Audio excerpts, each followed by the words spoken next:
Good morning, everyone. Thank you so much for joining myself and Anthony Millin and Next, powered by Shulman Rogers, for August Founders Q&A. We are very excited to have you here this morning for this general open session to ask Anthony, the founder and co-chair of Next, lots of good questions. We will be recording this session, so take note of that in terms of information shared. And we're going to kick off. I'm going to turn it over to Anthony to introduce himself, and feel free to raise your hand for questions or put them in the chat. Sorry about the doorbell.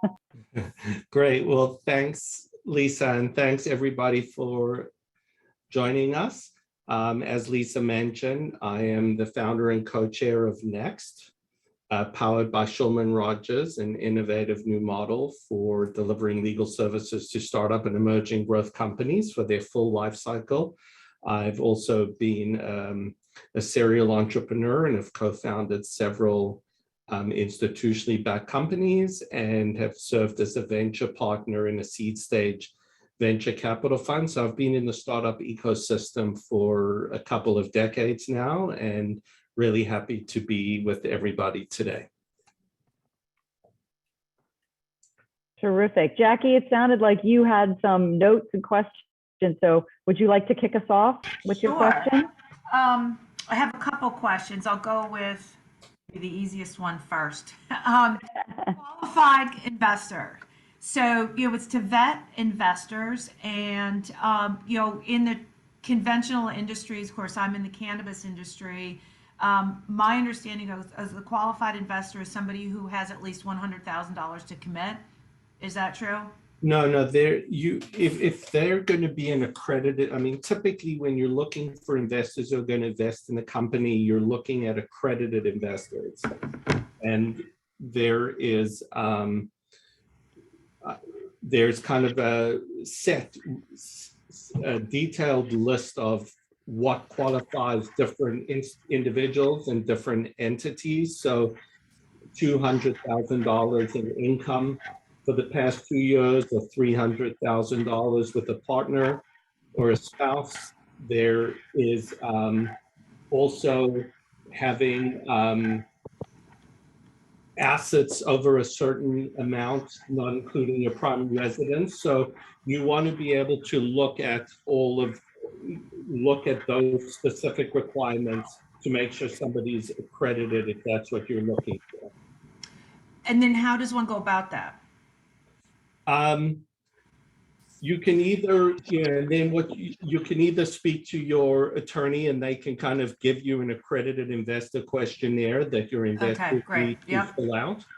And then there's different rules if you're going to be going under 506D or 506T as to what the level of validation that needs to happen under those two regulations. So the best thing to do, it's really important, because the disclosures and what you have to put in place if you're bringing in an unaccredited investor in a 506B offering is substantially different and more extensive. And so you want to make sure you're dealing with that with an attorney, and making sure you're bringing in people.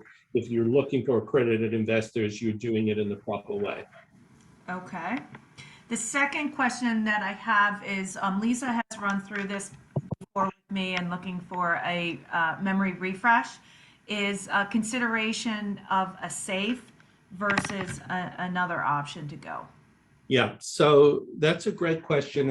A SAFE is the most entrepreneur-friendly of the different types of securities you can use to raise early stage funding, seed or pre-seed funding. It's usually being compared to the other instruments people use, are either a SAFE or a convertible note.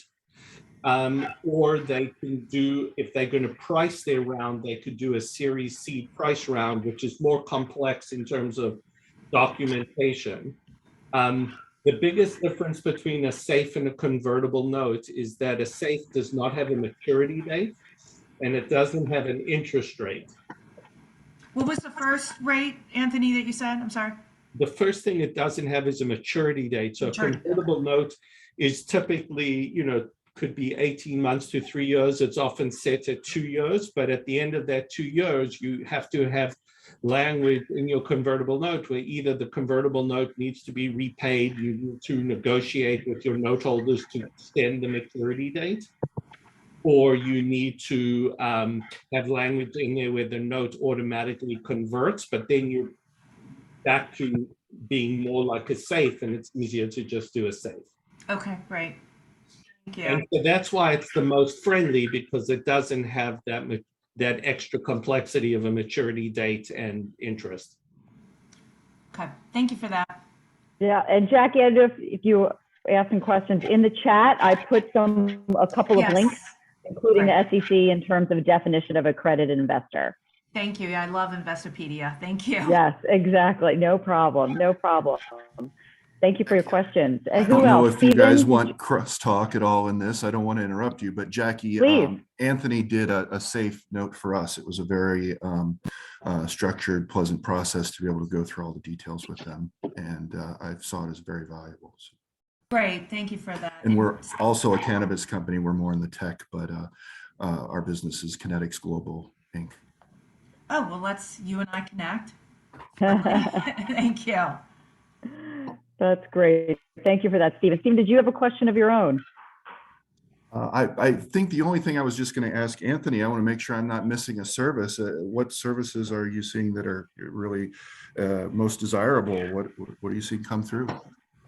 In terms of the kind of things we're working on? Yes, sir. Yeah, I mean, we work on a broad range of areas that startup and emerging growth companies are going to need. So we've been talking about financing. We do a lot of kind of like seed through Series A financings, although we also do later stage financings as well. But there is kind of a broad range of areas between seed and Series A in terms of employment, IP, equity incentive plans, contracts, commercial agreements with customers. There's kind of a range of work that comes up day to day for companies that we work on, making sure clients are ready for Series A financing from a legal perspective by the time they get there. And then as companies grow, we work with them all the way through to exit.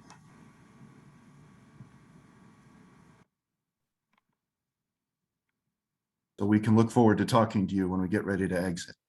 Absolutely. Thanks, Stephen. Very good.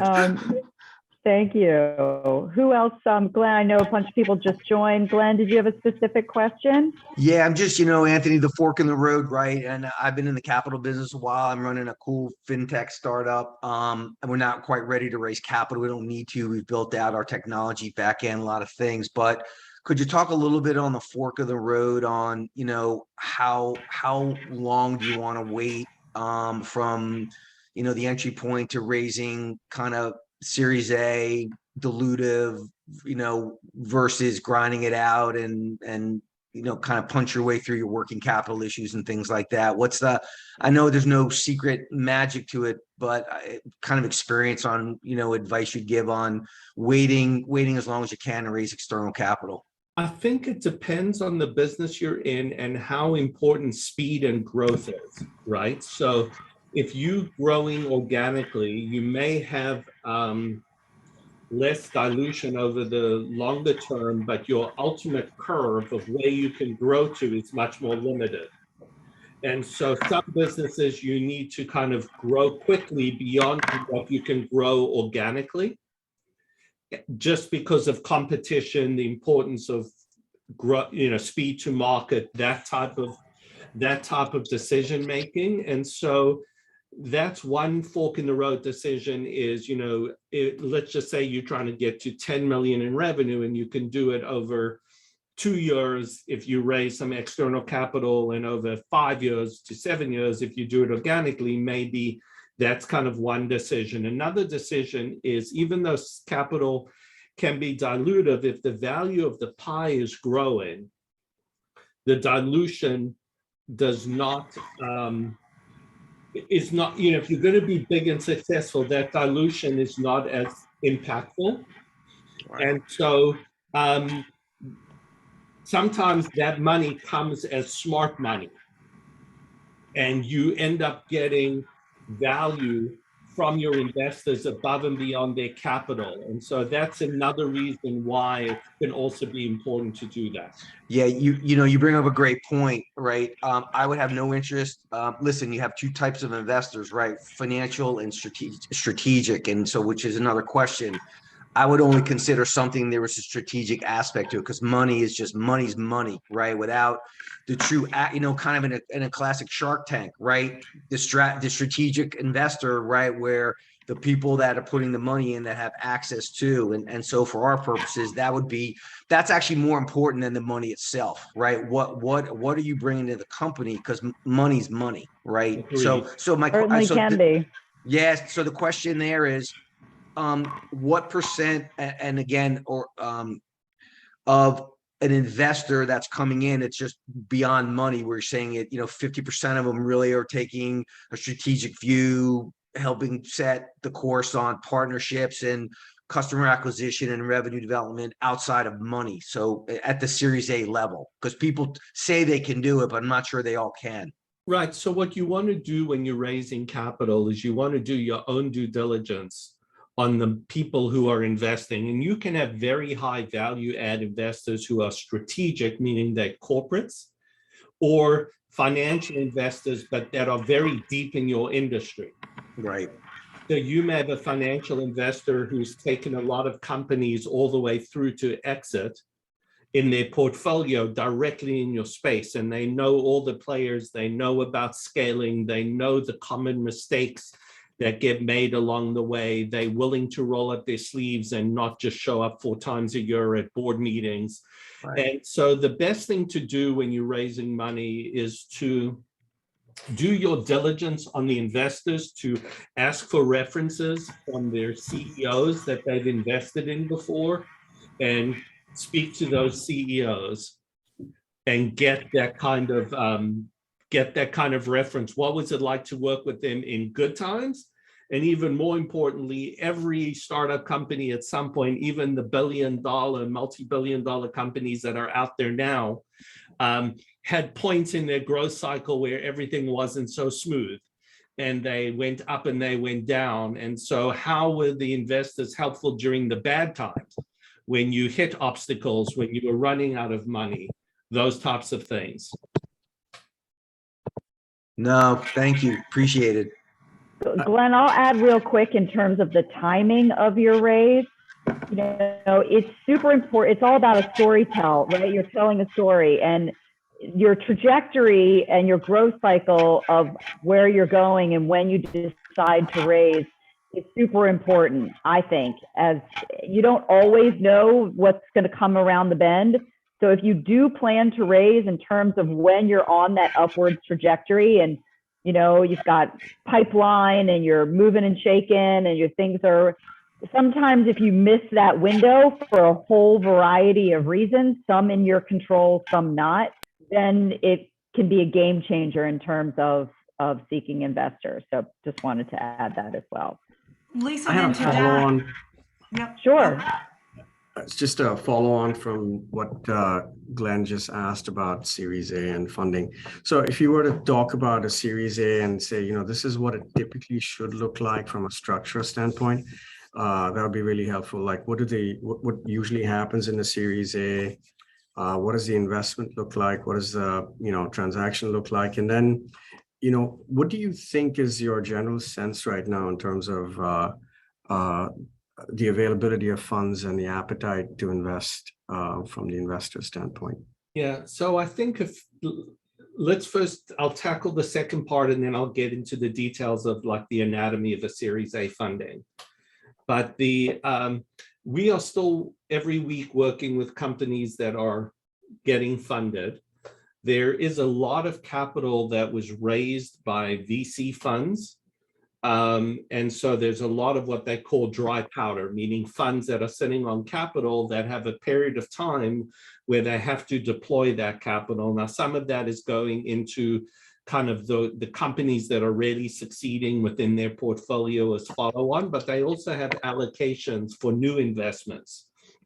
And so what they're looking for in the Series A is companies that, to me, are further, like, there's more conservative approach. So companies with revenue, with growth, with product market fit, with, you know, a lot more on the traction side, where the capital is more for just kind of more rapid expansion and growth. So you've seen just in general a movement to the right in terms of Series A rounds getting bigger than they used to be, and also companies that are getting that Series A funding being more mature than they used to be several years ago.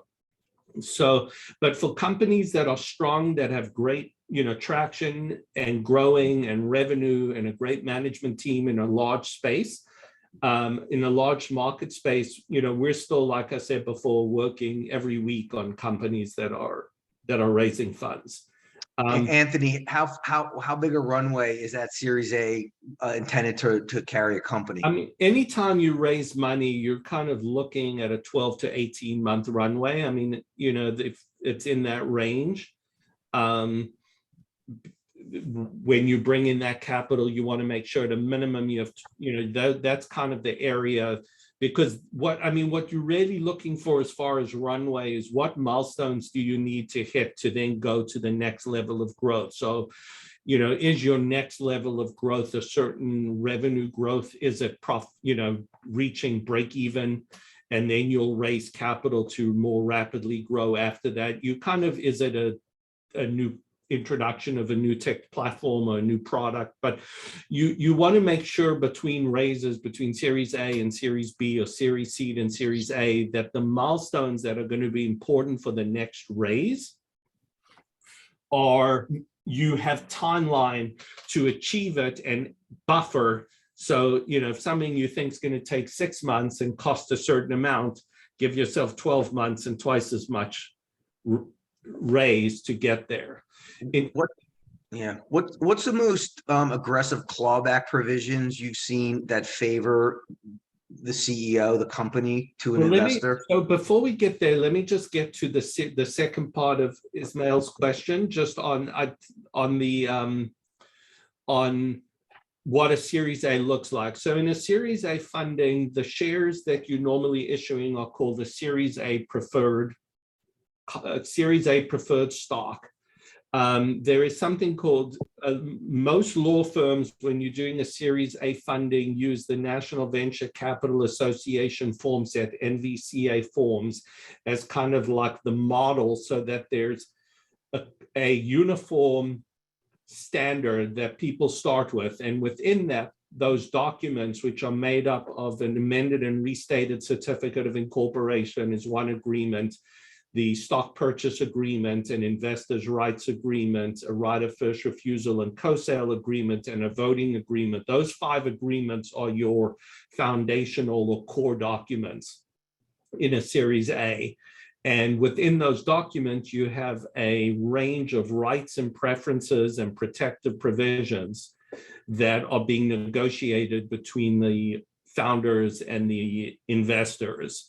And while valuation is one term, it's usually it's the rights and preferences and protective provisions where people the investors spend the most time focusing on.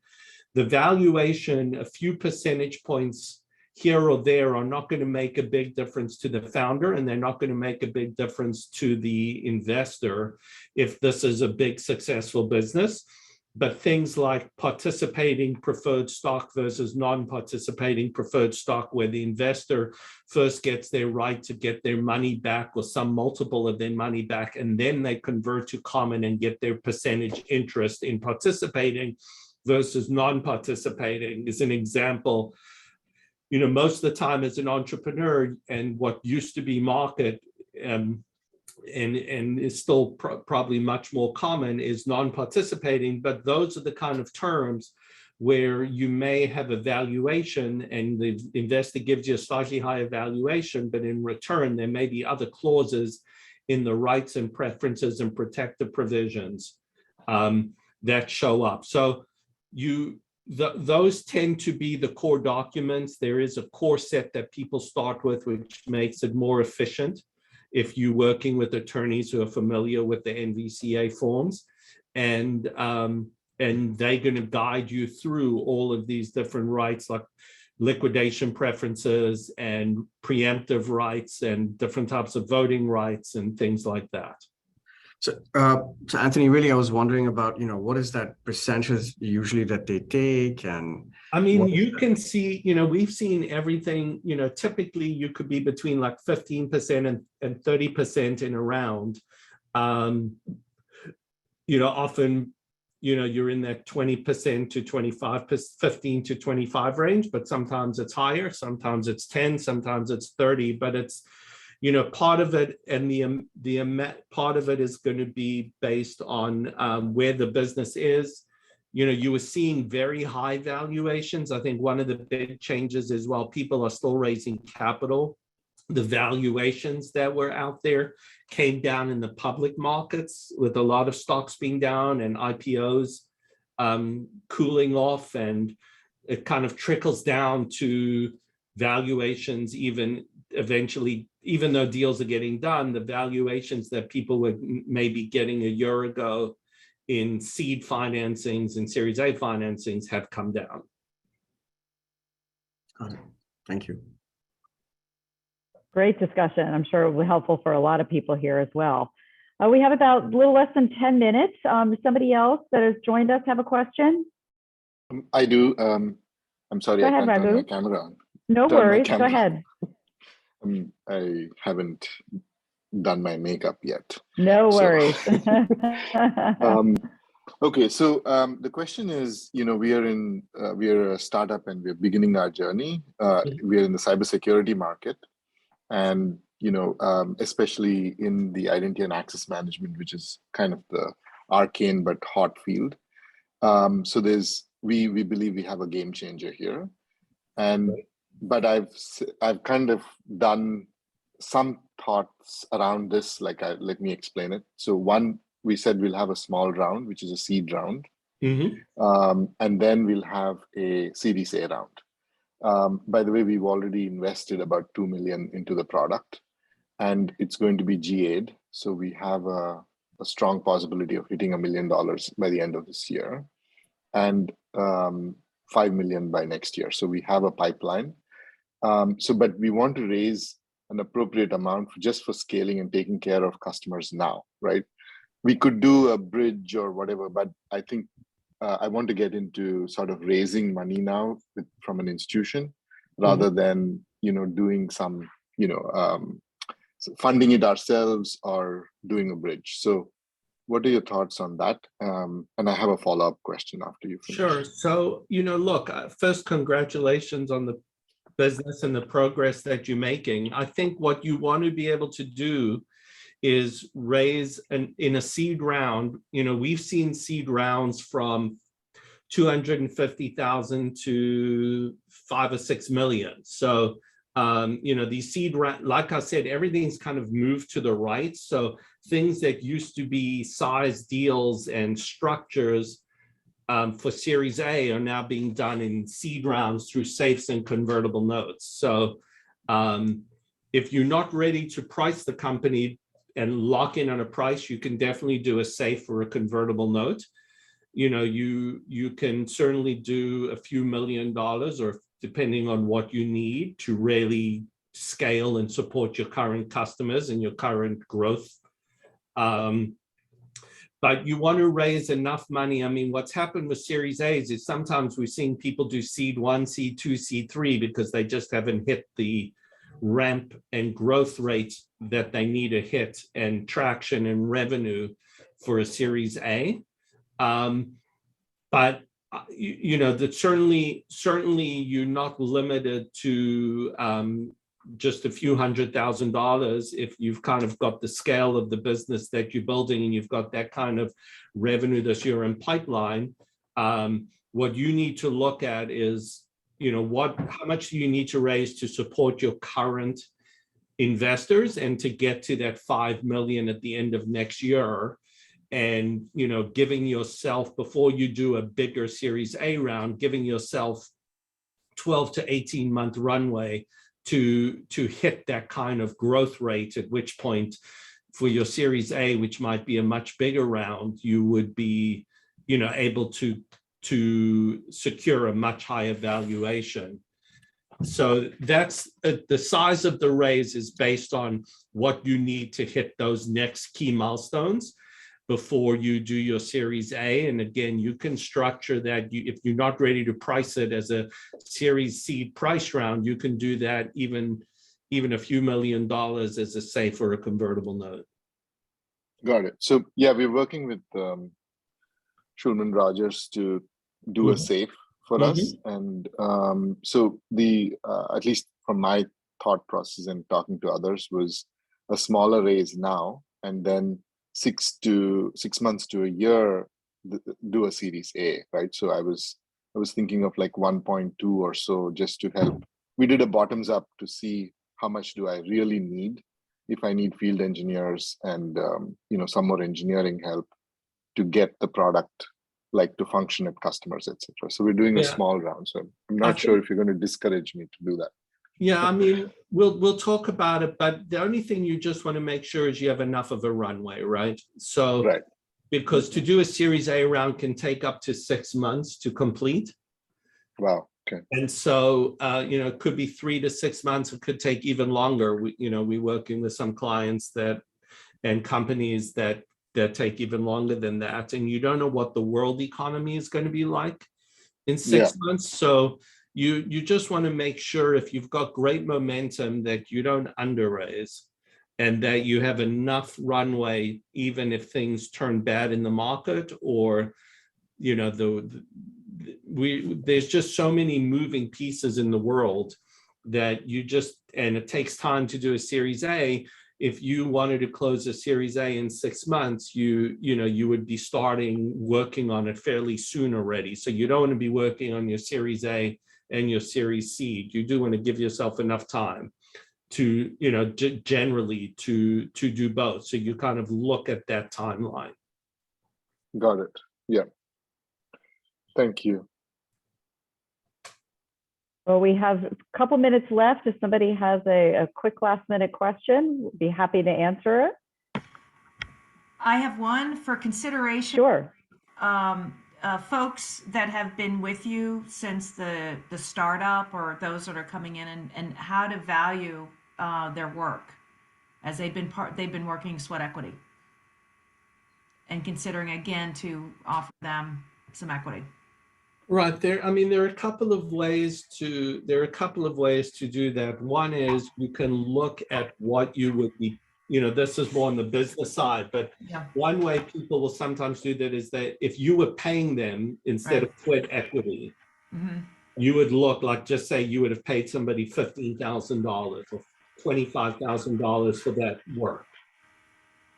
And then you can look at what you think, not the 409A valuation of your stock, but what you think is kind of a fair value for your shares right now. And you can kind of look at how many shares at that kind of price that you feel is a fair value that for the company would $25,000 or $15,000 get. And then when you ultimately issue that number of shares, it's at the 409A valuation. Thank you. That's kind of one way that people will do that. We'll say, yeah, go ahead, sorry. Raghu. Go ahead. Do you have go ahead. time for question? Okay. Yeah, go ahead. Yeah, so I'm kind of, I've been hearing that it's a volume game. It's like sales, and I have to spread the word and hit as many investors as possible. It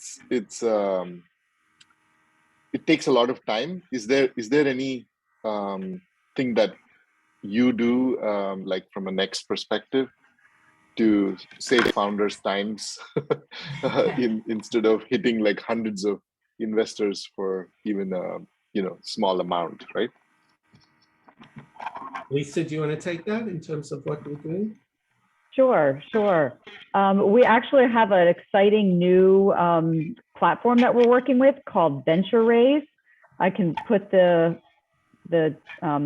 link in the chat real quick, but we are now working with a number of our investors that we know in our network. and bringing them on to the platform. So when you ask us, question we get regularly, can you introduce me to your investor network? Anthony has an investor network. I have an investor network. Other folks within Next and Shulman have an investor network. So we are going to be working with Venture Raise to sort of make that process a little more transparent and efficient. So when you're ready, please check it out. It is for clients only, at least at this time. So you would have to be a Next client to take advantage of it, but we hope that it will be very successful in helping our clients that are raising capital find investors within our network, as well as investors outside of our network that are also participating on the Venture Raise platform. So check it out. Okay. Yeah, it seems like Gust-like, right? It's similar to Gust. Similar idea. Although the difference I feel is that you have startups, raising money, and then you have a connector, and then you have investors. So there's kind of a little bit of a triangle, and you request introductions from a connector. In our case, Anthony and myself would be a connector from Next. So you're not going cold directly to the investor. I think that's the real value proposition. Going cold via Gust, this huge platform with thousands and thousands of users on both sides, it's really hard to cut through the noise. So the difference here is that you are asking the connector, who is the person that has the relationship with the investor, to make an introduction. So it's taking what we do sort of offline, if you will, and finding a way to make it more efficient online. So while the concept is the same as Gust in terms of introducing founders to funders, I think it's a little more unique, and that's why we chose to use it. Yes, Stephen, quick question before we wrap up. I was just gonna comment on that. I've been working at this for a while, and the platform you're developing is exciting. I've listed on quite a few for this business and previous ones, and that personal interaction is everything. These platforms can really chew you to death with just endless amounts of submitting forms and more description and more description, and you never quite get where you need to go. I think the concept you've got is going to move that forward much more than anything else. Thank you. We hope so. It is brand new, so bear with us as we, get all of the kinks out. As far as I could tell, the requirement for the founder in terms of creating their profile and uploading the appropriate documents is not a heavy lift. Most of the things you should, if you're fundraising, will have already. So we really hope that this is an exciting new value add to all of the other things that we're doing at Next. So thank you all for joining us today. Thank you, Anthony, of course, for your time and attention to the Founders Q&A. In the chat, I included some links to check out other events that Next hosts on a regular basis, monthly. Great way to stay in tune is to sign up for our alert and follow us on LinkedIn. So with that, I hope everybody has a great weekend, and we will see you next time. Thank you. Thank you. Bye, everyone.